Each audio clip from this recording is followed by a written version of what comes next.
Hello, this is Fred Iantorno, and welcome to Tech Talk 360, sponsored by AirPro Diagnostics. I want to thank Lonnie Margot, Michael Quinn, Josh McFarland, and Team AirPro for making this possible. Our goal is to present topics that you won't normally see in other webinars. Tech Talk 360 is presented every other month. The next webinar will be held September 25th, so mark your calendars. Now I'd like to turn things over to our two great hosts, Jordan Hendler and George Avery. George, you want to start us off? Hello, hello. How are you, sir? Hey, I'm doing fine. Good. Hi, Jordan. Hello, good afternoon. Hi. Well, Jordan, I'll let you go first for a little quick introduction, and then I'll follow you, and we'll get started if that sounds good. Absolutely. So I'm Jordan Hendler. I am the owner of Admin Concepts, and I work with the Collision Industry Conference as the conference organizer, which is the hat I will firmly wear today. I've been in the collision industry as a second generation industry person for 25 years. And my goal in Tech Talk 360 is to represent really like the repairer mindset or the repair perspective when we're discussing all of these technology issues or technology topics, and how that it would affect them on like their day-to-day, how the interaction goes, especially as we're talking through with Donnie today. Very excited to represent that side of the industry. And George, I'll let you take the other half of that. All right. The other half of today, I'm taking care of the insurance side after spending 37 years with a large insurance carrier. And then I hit that door at a dead run about 8 years ago. And being retired, it's hard to get a day off, but I am a past chair of the National Auto Body Council. I'm a past chair of the Collision Industry Conference. I also started the Insurance Roundtable, which is very similar to the OEM Roundtable, if you're familiar with that, kind of has meetings associated with CIC. But it's a place where you can share information, so it's a good thing. Glad to be here. Came out of the body shop a long time ago, and so long ago that the reason I got out because I did pitiful work. That's why I got out. No, just kidding. Anyway, welcome. I'm glad to have you here. We're going to get started, and I think the first thing, Jordan, we need to get out of the way is the antitrust. So let's get that out of the way because that keeps all of us out of trouble and does need to be read out loud. As participants of this webinar, we need to be mindful of the constraints of antitrust laws. There should be no discussions of agreements or concerted actions that may restrain competition. And this prohibition includes, as you know, the exchange of information concerning individual prices, rates, coverages, market prices, or market practices actually, and then claim settlement practices or any other competitive aspect of an individual company's operation. So each participant is obligated to speak up immediately for the purpose of preventing any discussion falling outside this bounds. And Jordan and I will kind of keep track of that. And I would think we've got that covered along with Fred. We think we can do that. But again, if at any time you think there's a concern, Jordan is going to share with you how we're going to take questions and how you'd communicate with us for a question, or in the unlikely event that there's an antitrust issue, you know you have an avenue to connect to us. So with that, we could have Jordan just kind of cover how we're taking questions today. Sure. Thanks, George. So for those of you who want to be interactive, which that is the point today, that you don't just have to watch, you can definitely be a participant in the way of, so the chat feature that's at the bottom of your screen, if that's enabled, you can talk in there, you can talk to each other, but that's not the place for putting questions. So if you want to ask a question of any of us as panelists, Donnie as a presenter, then you would use the Q&A function. So the Q&A button that's at the bottom of your screen, you can utilize that as your name, or you can put a question in anonymously. That is for you. If for some reason that is sensitive for you, you can put it in anonymous.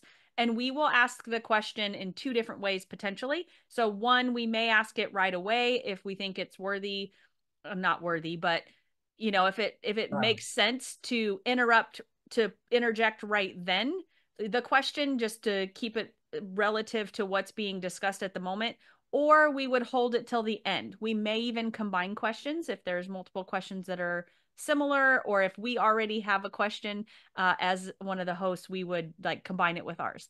So that is the best way to interact, is to use the Q&A. That is something that we're watching the entire time. Good. So back to you, George. Well, sometimes, only other thing I can think of, Jordan, is sometimes when we get close to the top of the hour, and of course we have our little wrap up, and that's important to see. But sometimes if a question gets hung out there and it doesn't get answered, it isn't because we don't like the question. It might be with just timing. And you can always reach out to Jordan or myself or Fred if you have a question that you wanted to ask, and we can chase that down. So we'll be glad to do that. And I will reverse one moment just to say, I think that we do not have the chat live for the attendees. So definitely the interaction with us is Q&A. Q&A, sounds Yeah. good. Well, we got a great speaker today. Donnie's here. He's an executive officer, I think is the term. And he is, his bio is on the screen now. And when he talks about the task force, he's got some great information.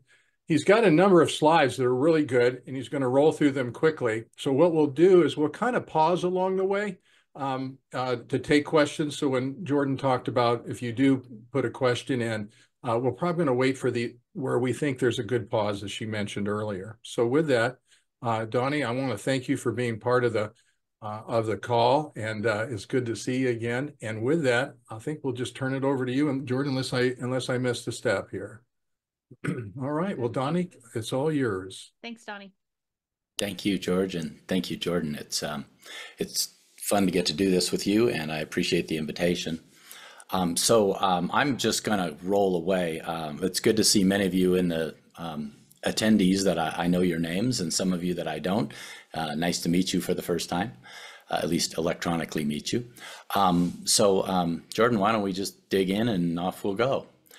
So I'm really just going to sort of give you an overview of NASTF and the resources that we make available to our members. But I want to preface this by saying that NASTF membership is free. So you really have no reason not to join the other 43,000 members of NASTF and participate in this. And we do not really make a concerted effort to compete with OEM One Stop because we kind of overlap in places, but our resources are aimed more at the IT and technical sides of auto repair. And it seemed redundant to do what was already being done with OEM One Stop. So while our sites are similar in design because they were created from the same original, they are definitely have some different information. So let's go on. So our mission, we were founded in 2000. We were founded and created by the automakers and the independent aftermarket as a way to, if you will, de facto solve right to repair issues while we were debating how we were going to do that. I've been involved with right to repair for the better or worse for 25 years. So not my first rodeo. In 2002, I testified for Congress, and last week I was back doing it again. So here we are, same questions and same answers. So in the meantime, NASTF has been working on the behalf of technicians to solve and fix problems in OEM service information, which has gotten significantly better in most cases. OE tool availability. Also know that we work with our sister organization, the Equipment and Tool Institute, ETI, when an aftermarket tool maker is missing information that the automaker is required to provide under the Clean Air Act. So we also work on that component, and then also for OE training information. So you'll find that we have links to dealer level training for the OE sites, and that usually includes the collision site. Although again, I would say One Stop is going to be more collision focused. We kind of cover everything. Okay, next. So just briefly, I already said we were founded in 2000, and in 2007 we were granted 501c6 status by IRS, and in 2008 we launched what's called the Secure Data Release Model. I'll show you more on that later.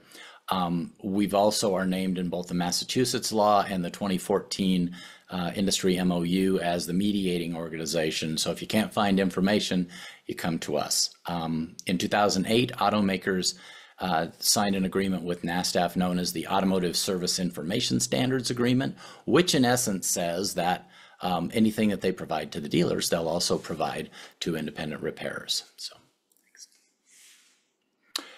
Again, as I mentioned, 43,000 members. That makes about 36,000 individual companies that we represent. We've got 9,000 in the vehicle security program.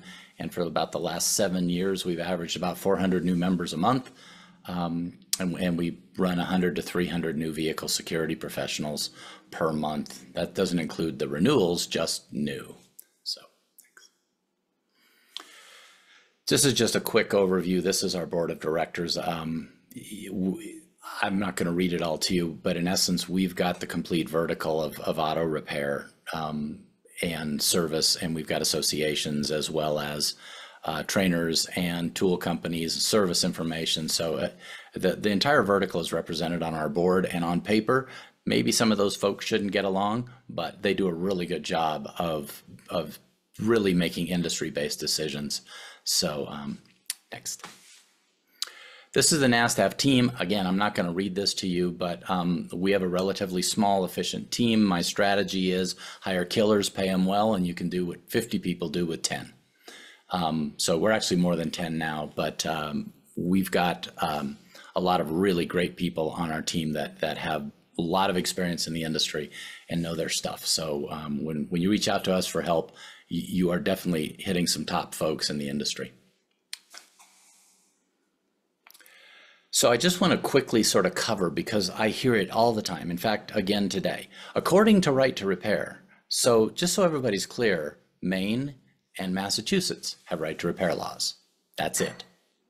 So we have sort of a tapestry in the United States of agreements and regulations and laws, and Canada, who we also support. We have a little over 1,500 members in Canada.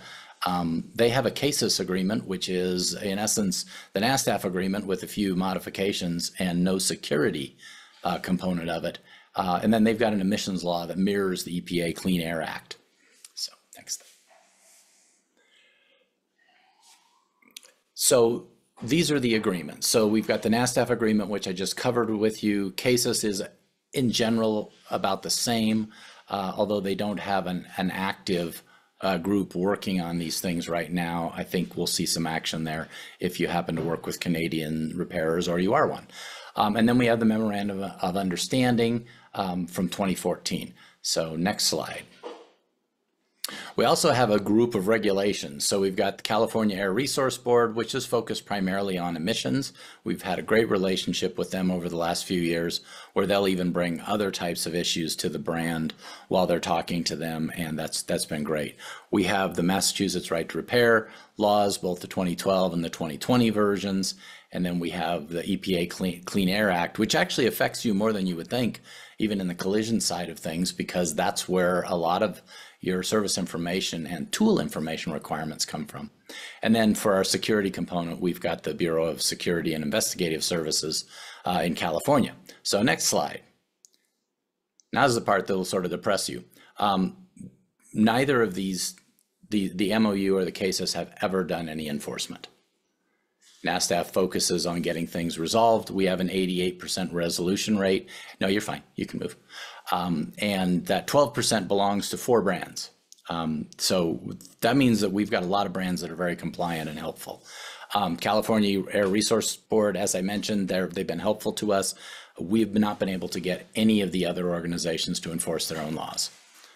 Despite spoon feeding all the details, we still can't get them to move. So just so you're aware, this is we have an agreement that requires these folks to help when we can't get something resolved, and we don't have that capability. Although I will say that we have really good relationships with 3 of the 4 brands that we have issues with. They just are underfunded on the service side, and it's a struggle. Next. So we also work with a lot of other organizations, and I'm not going to cover off on all this. I just wanted you to be aware that we're heavily involved with law enforcement because of the secure data release model, and we also work with Canadian law enforcement as well as other entities and associations in the industry. So just to sort of level set this, why is what we do important? Well, obviously we've covered off on what our mission is, but when we credential somebody in the industry, we only credential professionals. You have to prove to us you have a legitimate business, and you've got a reason to have access to security information. If you just come along and say, oh yeah, I've got a business, and then you can't prove it, we're going to have questions for you. And our background search is unlike anything else in the industry, because we work with all of the three-letter organizations, as well as use an open source that bad guys have to operate in the wide open. So it's easy for us to find the bad guys. We work with automakers on behalf of our members, but on the other side of that, we provide a sounding board so that our members can talk to automakers and say, hey, I can't do this because of fill in the blank. And you'd be surprised how often automakers make changes to things when they understand what the issue is. And so in essence, we level the playing field for all the industry professionals. And as I mentioned, 87% of automakers comply, so that's the good news. So now I'm going to take you through some of the resources that we provide. Again, you can register for free with NASTF and use an account there, but let's go. So this is our automaker info page. It's just a screen capture. I don't have all the brands on it, but any one of these you can click on and will take you to that brand's information. So next one. And so this is an example of what it looks like. So every brand has got at least service information and subscription information, support information, and how do I buy their tool. Other brands have got additional resources that we link to. So the number of blue buttons per brand changes, but these are direct links into the brand's website.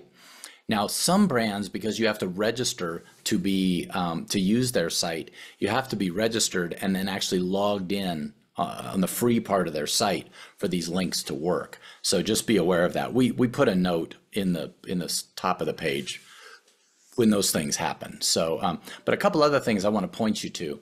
There's a search box there that is very underutilized. Our website has a massive amount of stuff on it. And so if you put in keywords that make sense, because we put keywords in that make sense, you'll be surprised at the responses that you get. So just be aware that that's there and use it. Next slide, please. This is GM's page, so I'm just showing that it's similar but different. They have a few things on their page. Also, you'll see in the little box that says interim MDI, you'll see that these are service information requests. These are when a technician comes to us and says, hey, I've got a problem and we're working on it. Or the automaker has sent us something saying, hey, tell all the members about that. So those are brand driven and keyworded so that when you go to that brand's page, all those messages will appear in a row right down the page. Okay, next.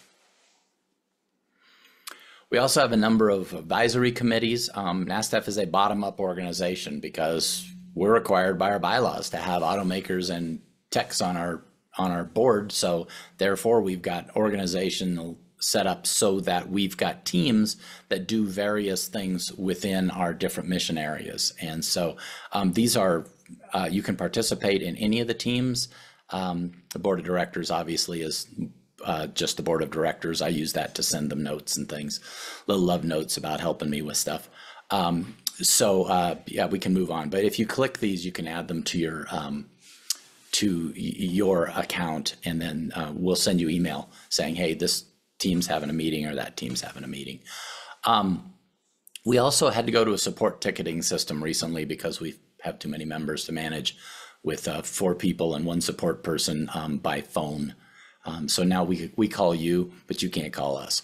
So we have this page that'll come up if you go to the bottom of our page, any of our pages, and click contact us. This will come up. I would also encourage you to use our knowledge base, because every single knowledge base article is based on calls that we get from members needing help, and it's very good.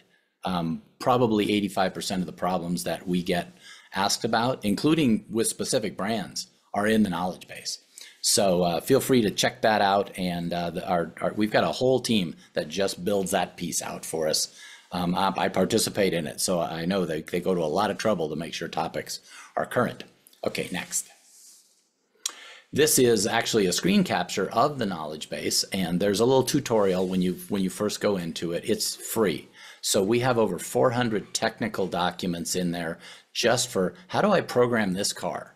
How do I do this security operation? And these are hard knock technicians learn the hard way how to fix these problems that make your next programming event searchable by VIN number, so you can get near the type of vehicle. You can search by make, model, year. You can search by the type of module. In any kind of a programming piece that you might get involved in, you can actually look those up and see what we've got. And it's pretty amazing, the information that we do have.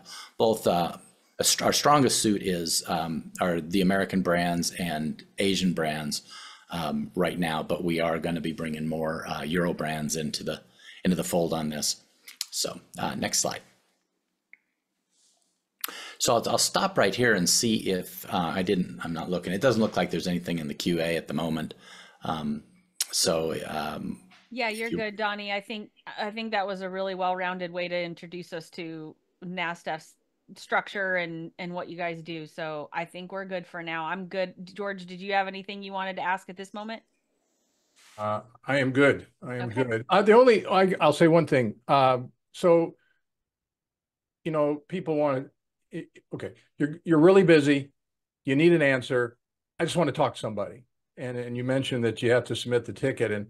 And although I think the knowledge base is awesome, would you ever have lead people that you would have that can call in? I didn't know and I'm just kind of thinking. Well, our turnaround time on a ticket since we've switched to the ticketing approach only is 40 minutes to 2 hours. Oh, okay. Depending on the day of the week. It went from, we were able to do a couple hundred tickets a day to over 400 this way. Because a lot of times we can just say, here's your link. Kind of, can I Google that for you? Here it is. But sometimes there is a direct need, particularly when it's like a registration piece or something like that, or a document they have a question about. Then those are the ones where we don't do more than 2 emails. If there's going to be more than 2 emails, we're picking up the phone and calling them. Oh, okay, good. I'm glad I asked that then. Yeah, it's a great question. Can I ask one? And I may have missed this. Are you guys part of? So, is it government straight? Or are you guys private entity?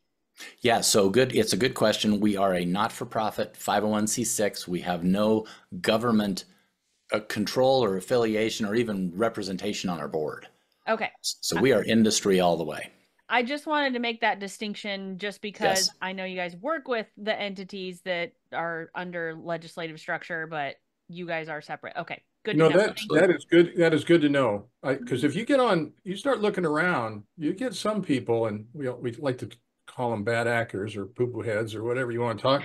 They'll say, here is the government getting their fingers in and trying to solve the problem. That is good to know. Yeah. I think that's Yeah, our real primary function on the government side is to get them clued into what's going on and how it really works in the field.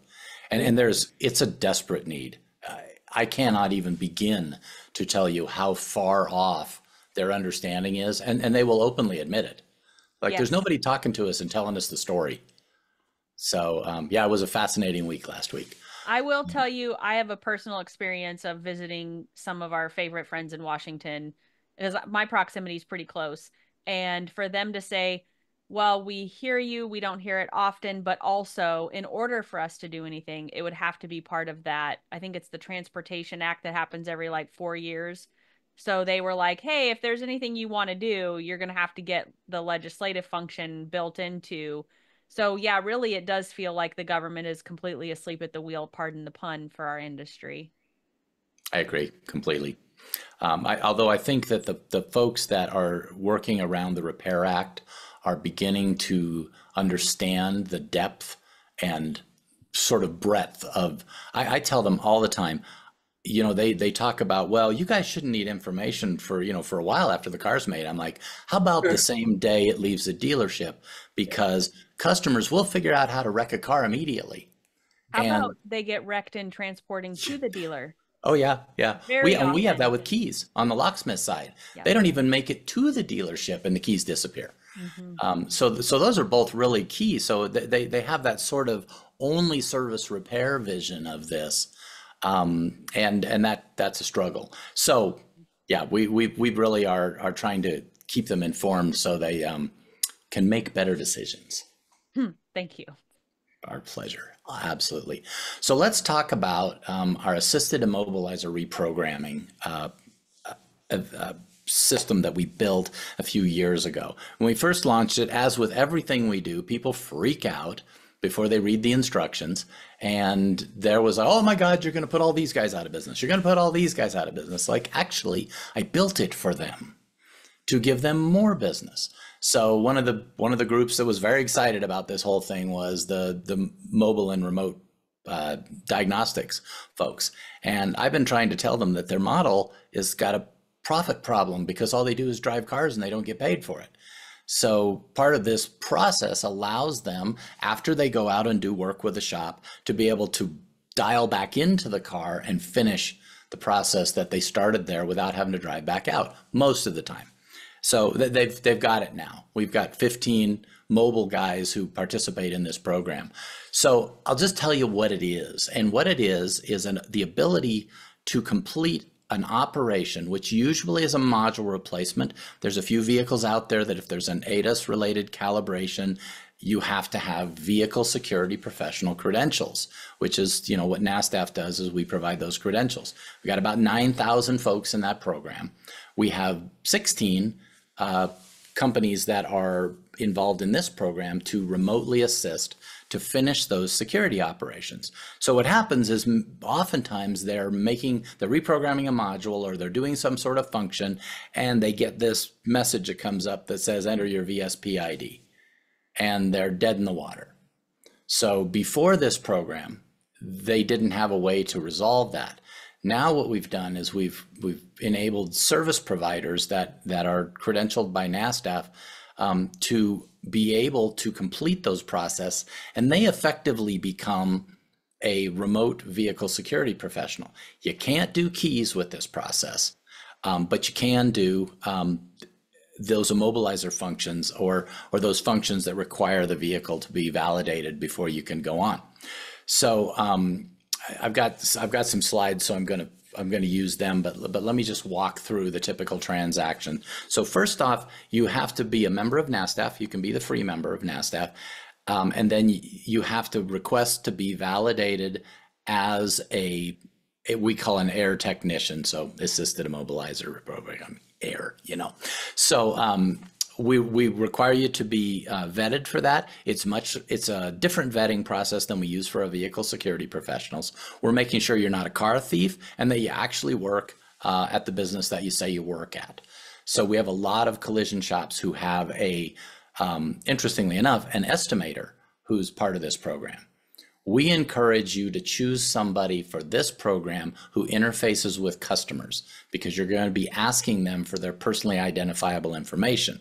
Or you may not have to if you're dealing with a scenario where you've got a power of attorney as part of your repair order process. So we made that component available for collision repair, because oftentimes they've got that, and then they don't have to do the whole driver's licenses and all that kind of stuff. So once you've been vetted, and we usually can vet you, we're doing almost all of them within 24 hours right now. But once you're vetted, you can go into our system and make a request to process an operation. So one of the service providers will help you, and then you'll get an email back from the system. You'll get an email saying that we got it. You'll get one from the vendor saying, I got it and I accepted this, or I didn't accept it because you don't need to do that. Call me, I'll show you how to get through that. Happens more times than the other way, quite frankly. But so let's go ahead and move ahead, and I'll sort of walk you quickly through the screens that this thing involves. So one thing you have to know is that you are not a VSP under our rules, a vehicle security professional. You can't go to an OE website and buy security information, and you can't validate these yourself. You're just the person who's in charge of making sure that customer is who they say they are. This is not a stolen vehicle, and you're not assisting with a theft without knowing it. So next one. So this is just an example of what a typical order looks like. If you'll give us the VIN and click decode, we'll decode it for you against NHTSA's data. And then we ask you a few questions to make sure you understand. Are you making a request to register a key? If you say yes, we're going to say you can't do that. Are you the security technician in your shop? Because we don't want these accounts shared. We want that individual, even though they can manage the work, which is why a lot of estimators are involved in this as opposed to the techs in the shop. You can manage the work. We just want that person who's the point person on the customer verification. Do they have authority to give you authority to do security operations? And then, are you ready? Do you have all your documents ready to upload? If you don't, we're going to say, come back when you do. Don't get all the way through this thing. And then the VSP on the other end has to say no. So you provide the vehicle information and you agree to that. And then the next step, this is the whole, if you're asking to do keys, the service providers are going to tell you no, and just save your time and call one of our VSPs to begin with. So next slide. And then this is just the bottom half of this screen. So you're going to walk through and click next after you fill it in. Some folks don't scroll all the way down and can't figure out how to finish. So make sure you scroll all the way down. Next slide. And then this is where you choose the provider that you want to work with. In most cases, it should be somebody that you have worked with before. If you don't have that type of relationship, you can click on View Providers and we'll bring you up a list of who's in the program, and you can set up your own. This is out of our test environment, so you got all kinds of crazy stuff there. Those are not actually service providers.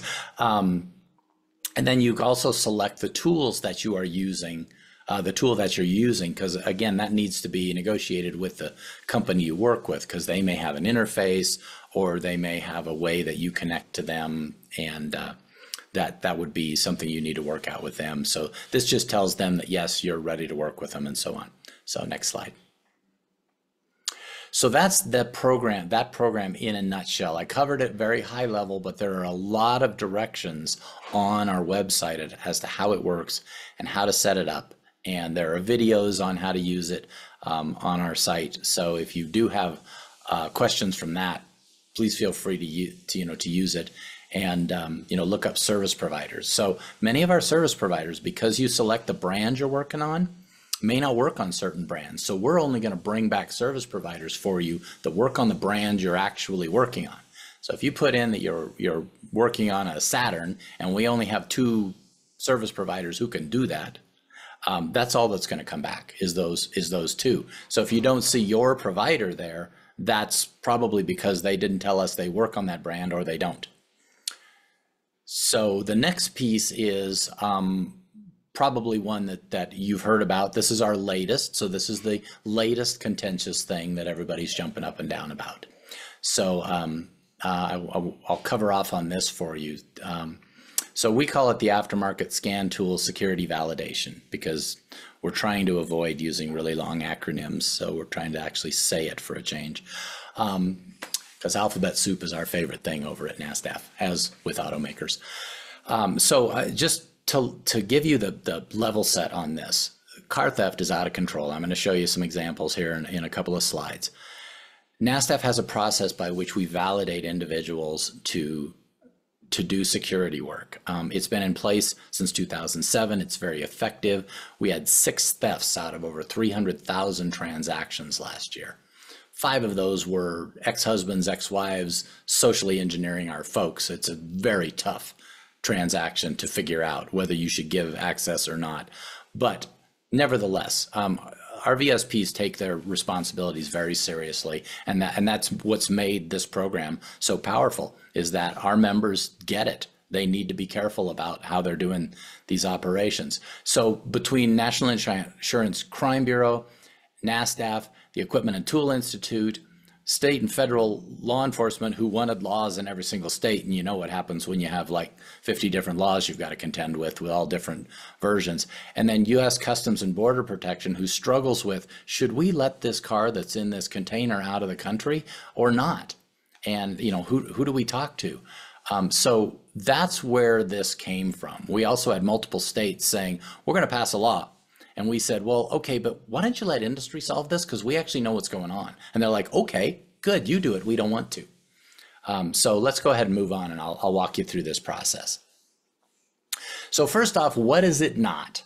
So I don't know how many times you have to click this, Jordan, so you'll just have to kind of click away. So it is not a way to lock you out of your tools. It is not a money grab. We didn't actually need the revenue. This is a much tougher group to work with than who we normally work with. It is not government intervention. At this stage, we're trying to have it not be government interface. It is not, but it kind of is punishing the good actors, because the bad actors are the ones who, you know, cause us the problems, and then we all have to step up and be the good guys. So you're being the good guy here. And then last, it's not going away. It is something that industry is committed to. It's something that law enforcement and government has said, please do this for us. So it's not going away. So just embrace it, and let's all try to make it as easy and powerful as possible. So next. So here's your vehicle theft stats. So the rules started sort of changing. We haven't seen numbers like these million cars stolen since before there were vehicle anti-theft systems on vehicles. They're crazy. Think about 1 million cars out of, I know it doesn't sound like that much when we got like what, 285 million on the road, but it's a lot. And it's trending in the wrong way. And one of the primary ways that cars get stolen is using a aftermarket unvalidated tool to do it. And, you know, the market was created and it hasn't been monitored, and now it's just gotten out of control. So next. So here's a good example. This is actually, and you can Google these, that you'll find tons of these, but this one's pretty recent. The Troy Police Department said that they just did a bust that took down this amazing group of bad guys. It was all high-tech theft. They had key codes, which they were getting through dealers. They were getting them through sources online who sell key codes who are not legit. And just the 6 they arrested estimated $8 million in car theft. But the group could be as big as 20 and as much as 35 million. And this is all in the Troy, Michigan area that they operate. And there are these videos are up on the website, so you can see how fast they get into these cars and how fast they're gone. So next slide. Repair shops are also, and VSPs are at risk. What's been happening, because these tools are not validated, is they've been stealing the tools from our members. And sometimes it's just, you know, break into their van and steal them, but we've had much worse things happen. This video, which you can search for, they broke into this locksmith shop and stole the equipment more than once. Next slide. We had a locksmith, one of our members, who was ambushed. I went out on a call, and they said, oh, they have the car's out back. He went out back, and these 2 guys held him up. They didn't even ask to steal his tools. They just shot him and then did it. We've had others around the country where this has been an issue. So we're trying to stop the tool theft by making it so the tool is only useful to the person who owns it. Only they can log in and use it. And then on top of that, when the tool does a transaction, it will store a transaction on the SDRM database, so that should there ever be an issue, we can say, nope, our guys did it all by the book. So next slide. So how does this transaction work? Well, it looks kind of like this. We have 2 different workflows that we use for this process. One of them will have almost no relevance to you, so I'm only going to cover it briefly, but I'm going to cover the first one here so you can kind of understand. Next, yeah. So we have 3 different functions that you may be requested by your scan tool to do an operation. Adding a key to the vehicle. Now this is something that automakers don't currently require that you validate, but they're moving that way because it's become the #1 high-tech way to steal cars. Adding a key is much easier than wiping out the database of keys that are in the vehicle and doing what's called an all keys lost. And then of course, Immobilizer reset, because you have to do that for many of the push button cars and those remote start vehicles to do a reset when you replace a module. So you could synthetically create an ID and steal a car. So the tech's going to just request that transaction on the tool. And by the way, this will have no effect on your regular diagnostic operations. This is only when you're doing security. You'll plug in your vehicle security professional ID, which is 8 or 9 characters, and then you'll use our 2-form factor authentication tool that'll be on your phone that's directly linked to your account to enter those 7 characters. So in essence, we're asking you to enter a few characters, and then we take everything else from there. You plug them into the tool, and that's the whole process. So let's take the next slide. So what's happening in the background, and many of you, unless you're a vehicle security professional, won't understand the term, so I'll explain what it is. We have an electronic customer authorization form that locksmiths and security professionals are required to fill out to demonstrate that they had proof of authority. Well, what we've decided and negotiated to be able to do here is, because the scan tool knows what car it's connected to, it knows where it is, and all of that kind of stuff, it will pass a payload over to SDRM to say, here's the car information, and here's the VSP who's working on it. And then we know, because we know the VSP ID, who you are, we bundle that together, and you don't have to fill out that form. As long as everybody plays nice and we don't have car thefts start popping up, we're going to be able to maintain this process. And I'm hoping that automakers will also start letting us do this with their tools as well, so that we don't have to create those forms for theirs. So this is really industry's opportunity to say, look, we're good actors and we're being good citizens, so let's not fill out so much paperwork. Okay, next slide, Jordan.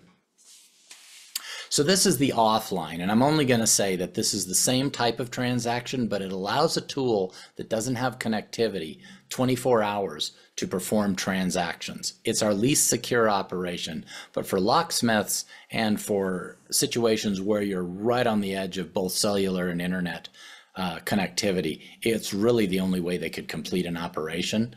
OE tools don't have this function, but the aftermarket tools do. So this is something we created just for those scenarios. I doubt it's going to be something that Collision will need very often. So next. So just some things that are not, I'm just going to rifle through these and then we're done. This will not affect, as I already said, diagnostics on your tool. All the other diagnostic functions that you've got will not require validation, although the tool may add a login that you'll use from there on. And that is, again, to make that tool so the bad guys won't want to steal it. And I promise you, because they're operating in the forums where our locksmiths are, the bad guys are going to know the tools have got security on them now. Okay, next. Tools do not need to be registered except as you register them with the tool maker. We aren't registering tools. So there's a little confusion about AutoAuth, which is used for Chrysler products and is also used just started recently with Nissan. This is not that kind of process. AutoAuth is a standalone.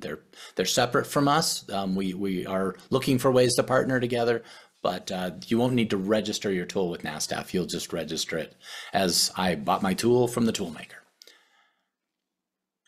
You do not have to be a VSP to use the tool. This is just another way of saying it will not affect your diagnostics. Only if you want to perform what we call an add a key, all keys lost, or Immobilizer function.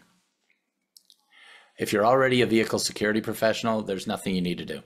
When a tool comes up and tells you to do something, just fill in that information and off you go. And then I think this is the last one. We will not have all tools launching at the same time.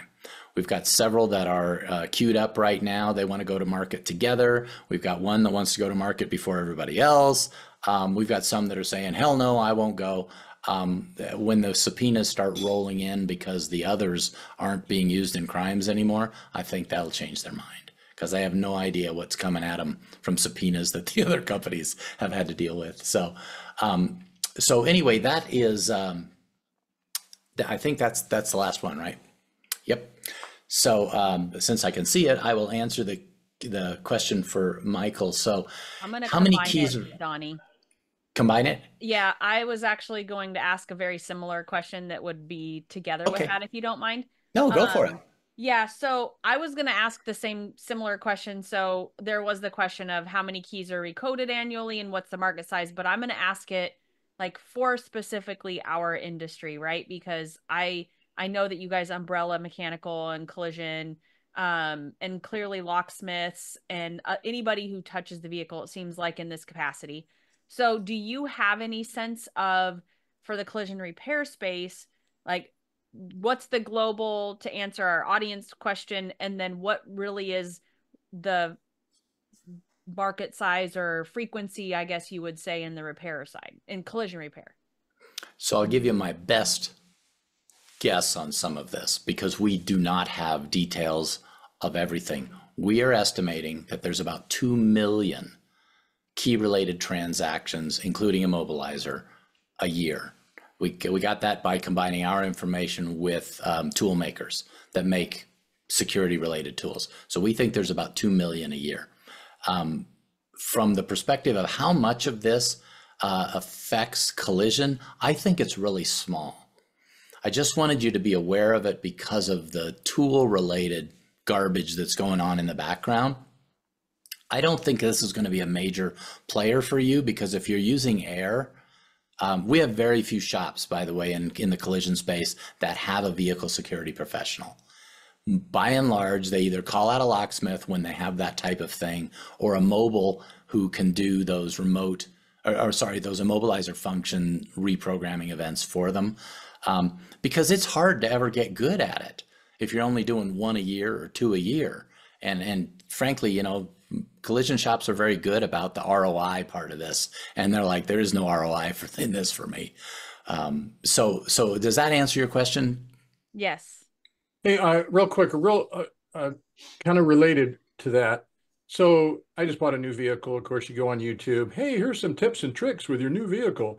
Hey, you want to add 3 more keys? Here's how you do it. And is that, of course, when you're a good actor, I guess that's fine. You know, you saw me turn off my camera for a minute. I went and checked to see if the vehicle was still there after listening to you. So, is that related to what you're saying? Is that YouTube? Yeah, Look what YouTube did. Was it what Kia and? Oh yeah, blew it up. Unbelievable. Is that what we're talking about, or in respect, yes. So some of the older vehicles had the ability to add keys by, you know, rubbing your tummy in your head at the same time and standing on one foot and turning the key on and off, putting the other key in, taking it back out. They had a function to do that. Most automakers have learned that was really a bad idea. And so they now don't offer that capability. However, many of the aftermarket tools can completely circumvent the OE's process. Mm. And so rather than saying, well, let's step in the middle of all of this innovation, why don't we instead just say, just prove that you've got authority to do that little operation? And so that's the approach that we've taken with this, is to in essence say it's a means by which we can validate the transaction, know who was in the car, and everybody can be on their own little island in the repair and locksmithing industry. That's my goal here, is to take all of the folks that we work with off of the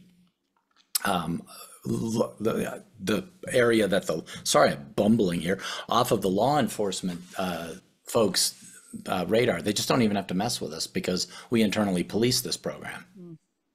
So Donnie, I think we just have a minute or two for some more questions. And I just want to ask one, and I don't know if this is technical or not, but one is SFD unlock for VAG vehicles. There's a couple more acronyms for the day. Is it a third-party service? There are some third-party tools that can do these things. I can't tell you which off the top of my head, but there are some aftermarket tools who can do those Volkswagen AG vehicles. Although their tool is so good, I don't know why you would. Okay. I think that the one more question that I would ask from the audience, and then George, if you had any as well, I know we're running tight here. has NASTF addressed troublesome ADAS calibrations with OEMs on behalf of the members to support collision/glass industry? So it's a great question. And yes, if you go to Diagnostic Network, diag.net, which is where our forum is for the service information requests, you can see the ones that we've dealt with and what the automakers' responses were to that. But I would strongly encourage you, any of those types of operations that you can't perform the function because it's difficult or whatever, not available information, please submit a service information request and let us take that to the brand and see if we can get it sorted out for you. So I know in answering, and Fred, one of the questions is about where can we find a copy of the presentation? I know all prior Tech Talk 360s are available online, and Donnie's contact information, I think that would be available through the NASTF website, or if, and I know we didn't put his contact information on here, but if is that true, Donnie? Are you available?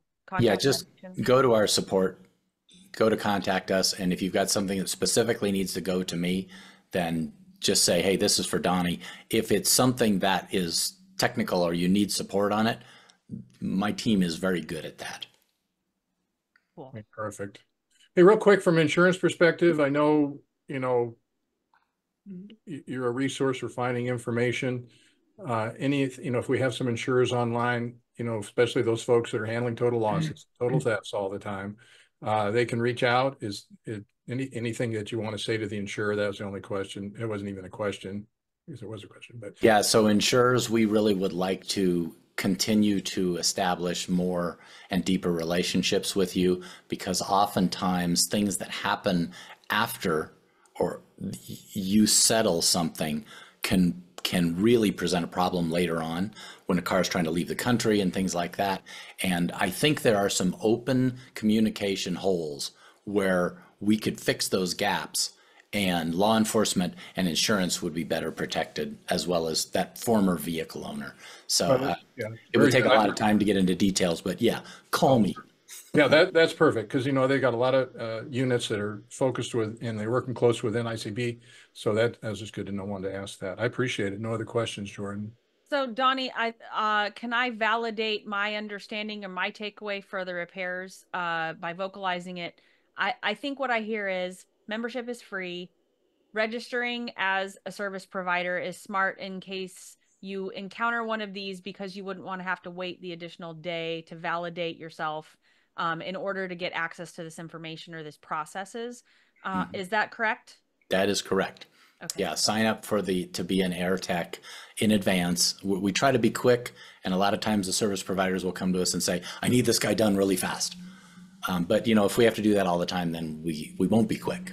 Yeah, because we know repairs, like inevitably every vehicle has some surprise, and these are not the surprises that they'd want to wait for, right? So yeah, and the thing is, the way it's set up, they don't approve, and we don't charge you the $45 for the first 5 transactions per year until it's actually accepted. So go ahead and put one in well ahead, even if you're not sure, even if you think maybe, because it can be canceled later. So that way you get on that service provider's, dance card for the day, and you say, okay, I'll be ready about 4 o'clock, whatever that may mean. But that way you don't wind up, burning up cycle time while a vehicle just sits there. Makes sense. All right. That's what I had as well. And I do see that we had a question about, can a facility have more than one tech? And it sounded like, yes, you could register multiple people within a business. Good question. Yeah, we register the individual. We do know what the company is, but we register the individual because the individual has access to the information, not the company. So sure. Yes. It just goes to show you and I will say this, because I have had background in, especially on the property side, there is much more weight put on individual background checks in order for them to be on properties and things like that. So I do think that understanding your employee's background before you have them do this could also, I've heard of lots of surprises come up when things like this happen. So talk to that person, because our industry is not big on background checks, in my understanding. So that might be something to know. This is just a total sidebar, but knowing if that's your employee and that's the person that's going to get background checked, you might want to have that conversation with them in advance. Like, hey, is it going to be valid? Are you going to be good before, stuff happen? You'd be surprised. Yes, I know. Yeah. And I will say, I know there was another question that came up. Can we follow up with you on that, Donnie? And because we are running out of time for our ability to do our post-show wrap-up. Absolutely. But I want to be the first to say thank you very much for your time today, for the information. My understanding about NASTF has definitely deepened, and I just really appreciate you doing this for us, for AirPro, giving the industry a little more insight into what you guys do. It's my pleasure. Don, I appreciate your thank you so much. Good seeing you. Yep. Thanks for the invitation. Thank you so much, Donnie. All right. We really appreciate it. Take care, all. Thank you. Thank you. All right. For those of you, we have our post-show wrap-up, which is kind of new. We don't see that on a lot of broadcasts, and we think it's valuable. So Jordan and I get a chance with Fred to talk a little bit about what we heard. I'll just start off by saying, I'm kind of a YouTube guy because, it's a great place to learn in some respects. But, there's a guy out there called the lock-picking lawyer that tells you how to pick any lock. Well, there's no real difference between that and how do you got a push button car? Here's what you do. And of course, Kia is a good example. Kia and Hyundai, I think, were the two that got nailed.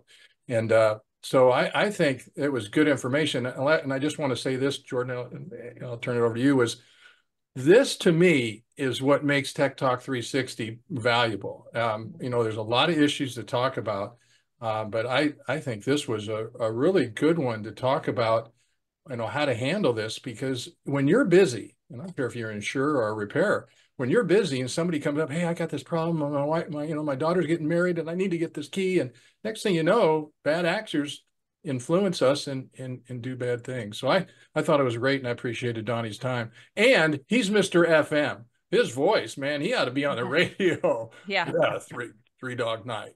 Yeah, absolutely. He's got a great presentation. I really enjoyed it. And he looks way too young to have 40 years. I know, I saw that too. But the reason I feel, the older I get, the more I notice that kind of stuff. Yeah. So you know how that goes. Anyway, Jordan, I thought it was good.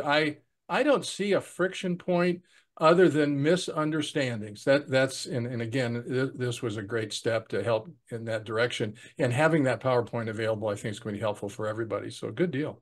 Yeah, I will say so. And I think there might, and this goes back to, like, I'll represent multiple organizations of repairers professionally, right? So I'm going to put I've been to legislature hat on for a moment and say, this looks like a government entity, yet it's not.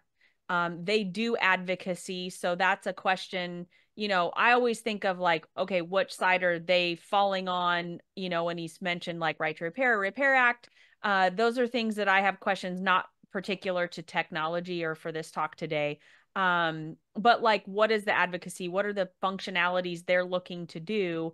But it brought up to me from a repairs aspect this is one of those things that can delay repair, and nobody would have realized. And if a key is necessary, albeit sounds very rare, I know that these are the types of things, barriers to access of customer data, vehicle privacy, those types of things that I think we're going to just see more and more, especially under ADAS, and how much access our industry has to the vehicle, especially while it's no longer at the shop. I think there is a lot of opportunity for bad actors to jump in here. Yeah, from the insurance perspective, you got, you settle a total loss, and then a year later you get a parking ticket on it, and it's just lots of things. And I think if the insurers are online, they would. I'd really encourage you to reach out. Thank you, Fred. Any comments? I got one more. I got one more, if that's okay. I don't know if we have 30 seconds. It's still dead up on the hour. We got the time. I'm going to reiterate the background check thing. because I do think that is the next revolution in our industry. And George, you from the insurance perspective, when you represent property and casualty, it's home and auto. And I will say the prevalence of background screening and the access to a customer's home is paramount on the property side. I do see that becoming a huge factor in our industry in validating who has access to vehicle and vehicle information in repairers world. Pretty interesting. You thought it was funny, but you know, I just bought a new vehicle. Like after you hear this, it's still there, so I'm okay with that. But you know, just scary. Yeah. Just scary. And but we have good repairers out there. Trust them, and I think, as you said, getting validated. And I think that's a stripe or a benefit that an individual can have. That hey, I've crossed the T's and dotted the I's, and I'm here to make sure nothing bad happens with your information. I think it's exciting.